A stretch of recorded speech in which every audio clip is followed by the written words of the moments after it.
Assalamu alaikum, students of BBA third semester and LLB second semester. Hope you all are doing well in the lockdown situation and you are safe at your homes. तो आज से जो है हम लोग जो है regular recorded sections जो हैं वो शुरू करेंगे। Environmental science and introduction to environmental science जो कोर्सेज हैं आपके, और मैं आपको 20 to 30 मिनट्स की जो वीडियोस हैं टॉपिक्स रिलेटेड वो रिकॉर्ड करके तो आपको एलएमएस पे शेयर कर दूंगा। कोर्सवेयर जो यूनिवर्सिटी बना रही है, आईटी टीम बना रही है, उसमें भी शेयर कर दूंगा। तो ये आज हमारा पहला सेशन है about pollutants and how we can deal with these pollutants, what we can do about these pollutants। तो इसका कुछ क्वेश्चन जो है असेसमेंट में भी मैंने आपको दिया था, लेकिन मैंने सोचा कि इसके ऊपर एक पर्टिकुलर वीडियो बनाकर कुछ जो है आपको क्लियर कर दूं। तो आज हम इसे स्टार्ट करेंगे। तो जो रेलेवेंट सोर्स है जहाँ से मैंने इसे प्रिपेयर किया है या जो आपके साथ शेयर कर रहा हूँ वो ही है लिविंग इन द एनवायरनमेंट। जो बुक मैंने आपके साथ शेयर की थी उसका चैप्टर 1 है और चैप्टर 1 में आर्टिकल है 1.4। तो स्टार्ट करते हैं अब इसे।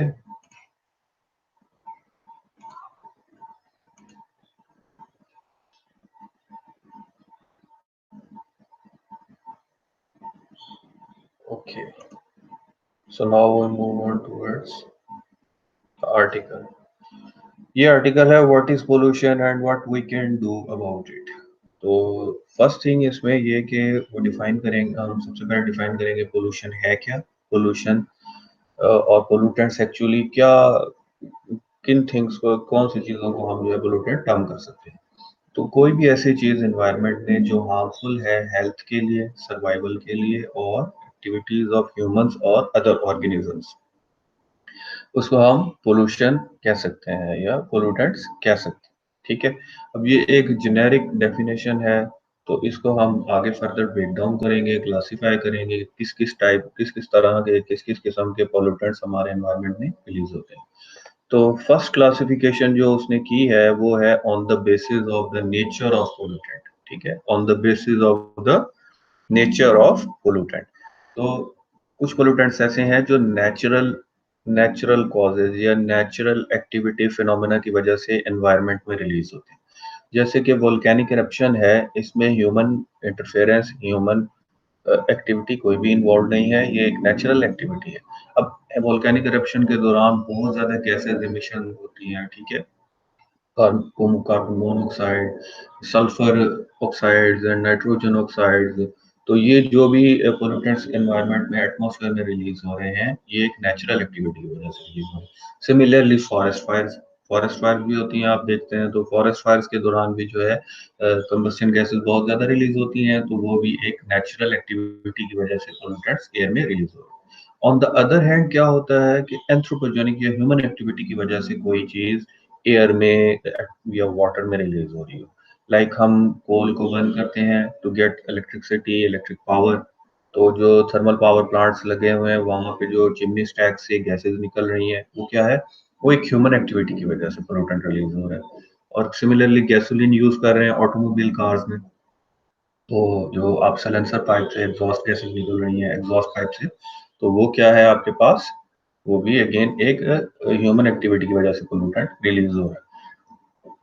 सिमिलरली आप शुगर इंडस्ट्री या कोई और केमिकल इंडस्ट्री में चले जाएं तो वहां पे क्या है, वेस्ट वाटर वो जो है वो रिवर में ड्रेन कर रहे हैं या ओशन में किसी वाटर बॉडी में ड्रेन कर रहे हैं। तो ये भी क्या है, ह्यूमन एक्टिविटी की वजह से पोल्यूटेंट रिलीज हो रहा है। तो definition, then classification on the basis of the nature. अब हम बात करेंगे classification on the basis of the source. तो अगर हम सोर्स की बात करें तो दो तरह के पोल्यूटेंट्स होते हैं।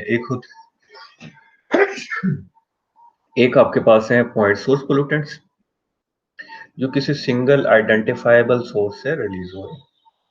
लाइक कोल बर्निंग पावर प्लांट है, उसका एक ही स्मोक स्टैक है या दो है, तो वहां से जो गैसेस रिलीज हो रही हैं, आपको पता है कि ये एक सिंगल पॉइंट सोर्स है जहां से पोल्यूटेंट्स रिलीज हो रहे हैं। सिमिलरली इंडस्ट्रियल प्लांट्स हैं, शुगर इंडस्ट्री है, शुगर इंडस्ट्री अपने मोलासिस को रिलीज करती है या वो जो रिमेनिंग लिक्विड बच जाता है। ठीक है, अब वो वेस्ट वाटर है, उसको एक ही ड्रेन पाइप के थ्रू जो है वो किसी न किसी एरिया में रिलीज कर रहे हैं। तो अगेन ये आपके पास एक पॉइंट सोर्स पोल्यूटेंट है। पर कुछ पोल्यूटेंट्स ऐसे होते हैं जिनकी एक सिंगल आइडेंटिफाइबल सोर्स नहीं होती। जैसे कि आप पेस्टिसाइड्स यूज करते हैं बहुत ज्यादा, हमारा एग्रीकल्चरल कंट्री है, तो पेस्टिसाइड्स हम बहुत ज्यादा यूज करते हैं ताकि क्रॉप की ग्रोथ प्रॉपर हो और हम पेस्ट के इफेक्ट से बच सकें। अब पेस्ट के इफेक्ट को बचने के लिए जो पेस्टिसाइड है वो हर फील्ड पे आपने अप्लाई कर दिया, वो बाजू का एयर से जो इरोजन हो रही है विंड्स करंट्स के साथ, उससे वो पेस्टिसाइड जो है वो डिस्पर्स हो जाता है। या फिर आप फर्टिलाइजर भी अप्लाई करते हैं तो वो फर्टिलाइजर एक्सेस वाटर के साथ, रन ऑफ वाटर के साथ जो है मूव कर जाते हैं। अब आपको नहीं पता कि आपने किस जगह पे फर्टिलाइजर या पेस्टिसाइड यूज किया था और ये रन ऑफ के बाद कहाँ पे चला गया। तो कोई आइडेंटिफाइबल सोर्स नहीं है इसका, सिंगल आइडेंटिफाइबल सोर्स नहीं है। तो इस तरह के जो पोल्यूटेंट्स हैं ये डिस्पर्स्ड होते हैं, इनको हम कहते हैं नॉन पॉइंट सोर्स पोल्यूटेंट्स। ठीक है। तो जो पॉइंट सोर्स पोल्यूटेंट्स हैं कि उनको जो है कंट्रोल करना इजी है, उनको प्रिवेंशन स्ट्रेटजी लगाना इजी है। उसकी वजह क्या है कि एक सिंगल आइडेंटिफाइबल सोर्स है, आप उसे रेगुलेट कर सकते हैं, कोई स्ट्रेटजी लगा के उसे कंट्रोल भी कर सकते हैं। फिर एक और क्लासिफिकेशन दी हुई है पोल्यूटेंट्स की on the basis of their biological nature. अच्छा, कुछ पोल्यूटेंट्स ऐसे होते हैं जो हार्मफुल मटेरियल्स तो हैं, लेकिन क्या है कि वो एनवायरनमेंट के अंदर जो नेचर ने प्रोसेसेस रखे हुए हैं उसके थ्रू वो डिग्रेड हो जाते हैं और वो इनर्ट मटेरियल्स में चले जाते हैं। लाइक हमारा सीवेज वेस्ट है, सीवेज वेस्ट रिलीज होता है, ओपन फील्ड में पड़ा रहेगा, माइक्रोबियल एक्टिविटी होगी, बैक्टीरियल एक्टिविटी होगी, और ये बिल्कुल छोटे जो है वो बायोलॉजिकल कंपोनेंट्स में डिग्रेड हो जाएगा, जो इनर्ट है। सिमिलरली न्यूज़पेपर है आपका, आप न्यूज़पेपर यूज करते हैं, पेपर है, ये वुड से बना हुआ है, ये डिग्रेड हो जाएगा। वुड इटसेल्फ एक डिग्रेडेबल मटेरियल है, पल्प इटसेल्फ एक डिग्रेडेबल मटेरियल है, तो ये डिग्रेड हो जाएगा। लेकिन कुछ ऐसे पोल्यूटेंट्स होते हैं जो ह्यूमन एक्टिविटी की वजह से ज्यादातर रिलीज होते हैं, जो नेचुरल प्रोसेस के थ्रू ब्रेक डाउन नहीं होते। वो thousands of hundreds of years जो है ना वो वैसे ही रह सकते हैं। उनमें टॉक्सिक केमिकल एलिमेंट्स हैं, जैसे लेड है, मरकरी है, आर्सेनिक है। अब लेड वाटर में चला गया, लेड पॉइजनिंग हो गई, वो हो सकता है 10 ईयर्स 20 ईयर्स वहीं पे वाटर के अंदर मौजूद रहता है। मरकरी, आर्सेनिक हैवी मेटल्स है, तो ये किसी और इनर्ट फॉर्म में ट्रांसफर या किसी नेचुरल प्रोसेस के थ्रू डिग्रेड नहीं होते। ठीक है। अब पोल्यूटेंट्स जब रिलीज होते हैं तो तीन तरह के अनवांटेड इफेक्ट्स हम फेस करते हैं। ठीक है। Three unwanted effects we face. तो मैं जरा इसको थोड़ा सा इलाज कर देता हूँ ताकि आप लोगों को थोड़ा क्लियरली नजर आ जाए। ओके। फर्स्ट क्या होता है कि वो आपके life support system for humans and other species उसको डिसरप्ट या डिग्रेड करते हैं। कार्बन डाइऑक्साइड हम बहुत ज़्यादा रिलीज कर रहे हैं थर्मल पावर प्लांट से और ह्यूमन एक्टिविटी से। अब कार्बन डाइऑक्साइड बहुत ज़्यादा बढ़ रही है, ग्लोबल वार्मिंग कॉज कर रही है, अर्थ टेम्परेचर इंक्रीज हो रहा है, तो ह्यूमंस भी इफेक्ट हो रहे हैं इससे और अदर स्पीशीज वो भी इफेक्ट हो रही है। तो क्या है कि वो लाइफ सपोर्ट सिस्टम को पोल्यूटेड खराब कर रहे हैं। सेकेंडली क्या होता है, they can damage wild life, human health and property. अब कार्बन डाइऑक्साइड बहुत ज्यादा बढ़ने की वजह से हम देखते हैं कि कोरल रीफ्स नहीं ओशंस में बन रही। ठीक है। और बहुत सारी ऐसी सेंसिटिव वाइल्ड लाइफ है जो थोड़ा सा माइनर इंक्रीज इन टेम्परेचर है उसकी वजह से इफेक्ट होती है। ह्यूमन हेल्थ है, हम पहले शायद इतने लोगों को जॉन्डिस या ये जो लिवर डिसऑर्डर्स है नहीं होते थे, लेकिन अब बहुत ज्यादा हो रहे हैं। किडनी डिसऑर्डर्स बहुत ज्यादा हो रहे हैं। उसकी क्या वजह है, पोल्यूटेंट्स का बहुत ज्यादा। सेकेंडली प्रॉपर्टी है।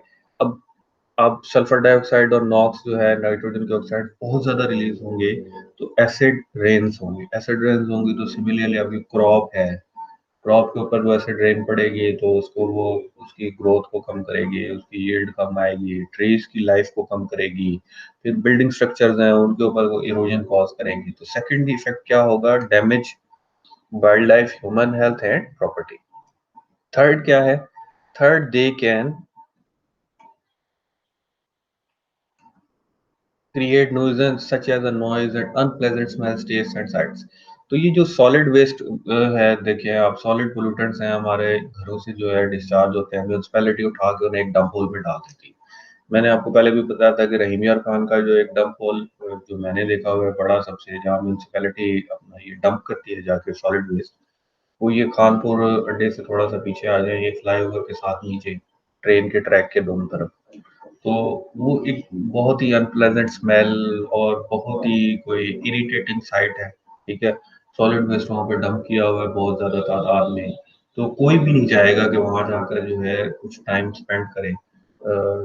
ठीक है? तो ये जो है एक जगह जो है हमने वो उसको खराब कर दिया है, ठीक है? तो जो पोल्यूटेंट्स हैं एक्चुअली क्या करते हैं, क्रिएट नॉइज़ है, अनप्लेजेंट स्मेल्स है, टेस्ट है, या साइट है, इस तरह की कोई एक अनवांटेड सी साइट वो जनरेट हो जाती है पोल्यूटेंट्स की वजह से। अच्छा, ये तो हमने देख लिया पोल्यूटेंट्स और उनकी क्लासिफिकेशन कर ली। अब we can clean up pollutants और प्रिवेंट इट। अब हम उनके साथ क्या स्ट्रेटेजी अडॉप्ट कर सकते हैं? तो दो स्ट्रेटेजीज हैं नॉर्मली। एक है clean up, pollution clean up और आउटपुट कंट्रोल, और एक है पोल्यूशन प्रिवेंशन और इनपुट पोल्यूशन कंट्रोल। अच्छा, अब ये दो स्ट्रेटेजीज बहुत इंपॉर्टेंट हैं। जब भी आगे हम वाटर पोल्यूशन की बात करेंगे या एयर पोल्यूशन को डिटेल में करेंगे, तो यही स्ट्रेटेजीज अप्लाई होगी, ठीक है? ये जेनेरिक स्ट्रेटेजीज है।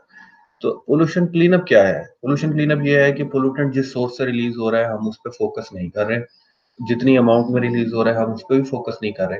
अब पोल्यूटेंट रिलीज हो गया है, तो हम उसके ऊपर कि जी अब इसे हम क्या करें, इसे किसी नट फॉर्म में ले जाएं या इसे इस एनवायरनमेंट से उठाकर दूसरे environment, ठीक है?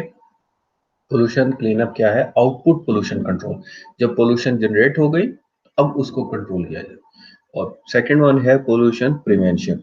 पोल्यूशन प्रिवेंशन का मतलब ये है कि जिस प्रोसेस के थ्रू पोल्यूटेंट जनरेट हो रहा है उसको ऑल्टर किया जाए, ताकि कम से कम पोल्यूटेंट जनरेट, ताकि कम उसकी जो जनरेशन है वो ही रोकी जाए, ठीक है? तो दो स्ट्रेटेजीज हैं, ठीक है? इसको हम एक्सप्लेन करते हैं। अब फर्दर जो है, environmental scientists have identified three problems with relying primarily on pollution cleanup. अगर हम सिर्फ पोल्यूशन क्लीन अप पे रिलाय करते हैं तो तीन बेसिक प्रॉब्लम्स आते हैं।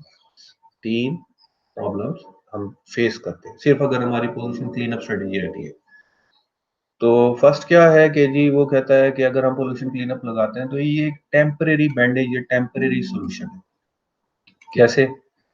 अब इसकी एग्जांपल हम देख लेते हैं कि कार्स हम यूज कर रहे हैं, कोई ऑलमोस्ट 100 ईयर्स हो गए हैं कि ह्यूमंस जो है वो कार्स यूज कर रहे हैं, ऑटोमोबाइल्स यूज कर रहे हैं, ठीक है? तो जो उनकी एग्जॉस्ट गैसेस हैं वो बहुत ज़्यादा रिलीज होती थी। शुरू में इसके ऊपर कोई रेगुलेशंस नहीं थे कंट्रीज के भी, और जो कार्स बना रहे हैं उन्होंने भी कोई काम नहीं किया। लेकिन बाद में उन्होंने इस चीज़ को रियलाइज़ किया कि ये बहुत ज़्यादा अमाउंट ऑफ एमिशंस है, तो इसके ऊपर भी कोई काम किया जाए। तो उन्होंने क्या किया, जो साइलेंसर या एग्जॉस्ट पाइप है उससे पहले कैटालिटिक कन्वर्टर्स यूज़ करना शुरू कर दिया। जो आजकल आप जो नए मॉडल की गाड़ियाँ देखते हैं उनमें एक छोटा-सा डिब्बा लगा होता है एग्जॉस्ट पाइप से पहले, उसको क्या कहते हैं? Catalytic converter. तो वो बहुत ज़्यादा मतलब जो है कार्बन को कोशिश करता है कि कार्बन मोनोऑक्साइड या कार्बन डाइऑक्साइड रिलीज़ ना हो, उसको भी वो 4 में कन्वर्ट कर देता है। फिर सल्फर के ऑक्साइड्स को रिलीज़ होने से रोकता है, नाइट्रोजन के ऑक्साइड्स को रिलीज़ होने से एटमॉस्फेयर में रोकता है। तो कैटालिटिक कन्वर्टर यूज़ करना शुरू कर दिया, ठीक है? अब ये ज़्यादा क्वांटिटी में एमिशंस नहीं होने देता, ठीक है जी। लेकिन जो प्रोसेस है पीछे, जो इंजन जो रिलीज़ कर रहा है, उसको हमने अल्टर नहीं किया। वो इंजन रिलीज़ कर रहा है वैसे ही पोल्यूशन, तो हम सिर्फ़ उसको बड़े एटमॉस्फेयर में जाने से रोक रहे हैं, ठीक है।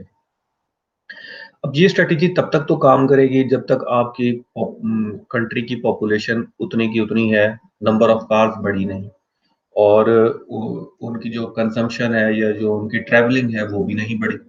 तब तक तो ये स्ट्रैटेजी पोल्यूशन क्लीन अप की कैटालिटिक कन्वर्टर्स काम करेंगे। पर लेट्स से अगर 2 साल बाद आपकी कंट्री के अंदर जो है कार्स 10 लाख से 15 लाख हो जाती हैं, और जो लोगों की ट्रैवलिंग हैबिट्स हैं वो बढ़ जाती हैं, ज़्यादा ट्रैवल करना शुरू कर देते हैं। तो कैटालिटिक कन्वर्टर्स लगाना एक कोई सक्सेसफुल रिजल्ट्स नहीं आएँगे, पोल्यूशन आपके पास पोल्यूटेंट बहुत ज़्यादा अमाउंट में रिलीज़ होते रहेंगे। तो ये क्या है? मतलब पोल्यूशन क्लीनअप एक टेम्परेरी बैंडेज है। एक इसका जो प्रॉब्लम फेस करते हैं हम, ठीक है? कोई परमानेंट सॉल्यूशन नहीं है, टेम्परेरी सॉल्यूशन है, ठीक। सेकंड थिंग क्या हम फेस करते हैं कि बाज़ अगर पोल्यूशन क्लीनअप में क्या होता है कि पोल्यूटेंट को एक एनवायरनमेंट से आपने पिक किया और दूसरे एनवायरनमेंट में जाके डंप कर दिया। जैसे हमारा सॉलिड वेस्ट है, ये जो हमारा किचन वेस्ट निकलता है, इसमें पॉलीथीन के बैग्स होते हैं, प्लास्टिक बैग्स होते हैं, फिर उसके बाद जो है पैकेजेस पैकिंग्स होती हैं, जो हम फूड आइटम्स लेके आते हैं, उनकी जो पैकिंग वो बच जाती है, वो पैकिंग मटेरियल बच जाता है, वो भी वेस्ट में चला जाता है। फिर उसके बाद जो है कुछ बायोलॉजिकल वेस्ट भी होता है। अब क्या है, ये हम सॉलिड वेस्ट बाहर जाके फेंक देते हैं।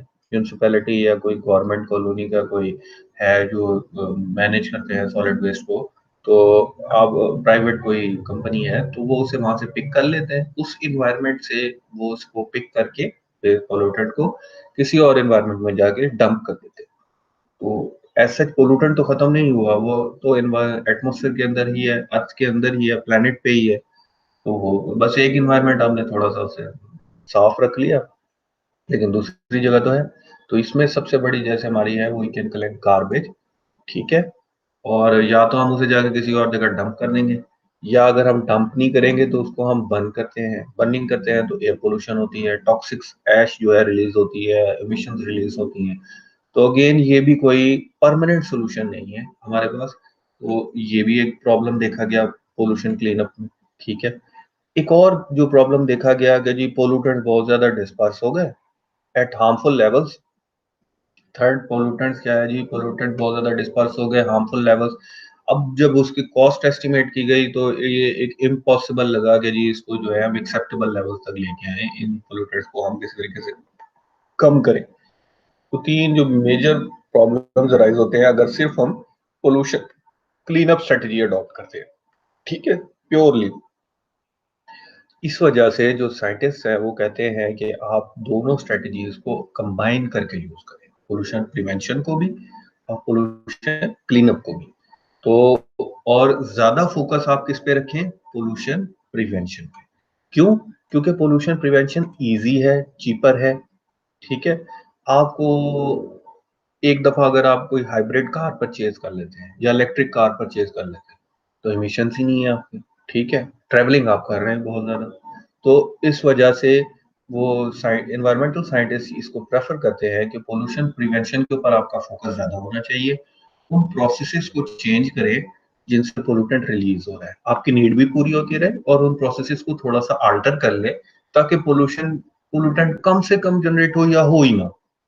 देन फिर आप जो है क्लीन अप स्ट्रेटजी लगा लें। जब पोल्यूटेंट जनरेट हो गया है तो उसके ऊपर आप क्लीन अप स्ट्रेटजी भी लगाएं। तो ये एक छोटा सा लेक्चर है जो मेरे ख्याल में आपको थोड़ा सा गाइड कर देगा इस बारे में कि what is pollution, what are pollutants, और how we can deal with it. तो ये दो स्ट्रेटजीज हैं। ये आर्टिकल मैं दोबारा रिपीट कर देता हूँ, 1.4 आर्टिकल है, what is pollution and what can we do about it, ठीक है। तो इसको गो थ्रू कर लीजिएगा बुक से भी, और होपफुली ये वीडियो भी आपके लिए हेल्पफुल होगी, ठीक है। तो best of luck. Next lecture जो है हमारा इकोलॉजी एंड इकोसिस्टम पे होगा। वो इंशाल्लाह मैं विद इन 1 और 2 डेज जो है मैं आपको इस पे जो है शेयर कर दूंगा, ठीक है।